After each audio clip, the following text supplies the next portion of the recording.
വിദേശ കമ്പനികൾ കേരളത്തിലെ ആശുപത്രികൾ ഏറ്റെടുക്കുന്നത് ആശങ്കാജനകമാണെന്ന് തിരുവനന്തപുരം മെഡിക്കൽ കോളേജ് പൂർവ്വ വിദ്യാർത്ഥി സംഘടനാ പ്രസിഡന്റ് ഡോക്ടർ ജോൺ പണിക്കർ.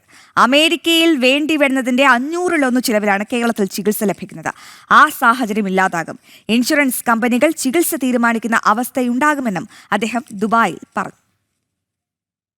അതൊരു ആശങ്കകരമായിട്ട് കാര്യം തന്നെയാണ്, യാതൊരു സംശയമില്ല. കാരണം ഈ നമ്മുടെ ഒരു ഷെയർ എടുക്കുന്ന പോലല്ല ഇത് കംപ്ലീറ്റ് ഒരു വലിയ മെഡിക്കൽ ഹോസ്പിറ്റലുകളെല്ലാം ഒരു അമേരിക്കൻ മാത്രമുള്ളതല്ല, ഒരു ഫോറിൻ കമ്പനിക്ക് കിട്ടുകയാണെങ്കിൽ നമ്മുടെ ആൾക്കാരുടെ സർവ്വ ഡേറ്റയും രോഗങ്ങളെ പറ്റിയുള്ള ഒരു രേഖ അവരുടെ സ്ഥിതി അറിഞ്ഞുകൊണ്ട് നാളെ അത് ചെയ്തുകൊണ്ട് അതിൻ്റെ മരുന്നുകൾ അവർക്ക് ഇവിടെ ഇറക്കുക.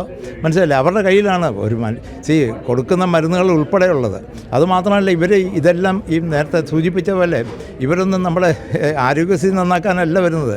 ദേ ആർ പ്യുവർലി ഇൻവെസ്റ്റ്മെൻറ്റ് കമ്പനികളാണ്. അല്ലാതെ ഇവർ വേറെ ഒരിടത്തും ആരോഗ്യമേഖലയിൽ വർക്ക് ചെയ്യുന്ന കമ്പനികളൊന്നുമല്ല. അപ്പോൾ അവരുടെ ഉദ്ദേശം എന്ന് പറയുന്നത് പ്രോഫിറ്റ് മേക്കിംഗ് ആണ്.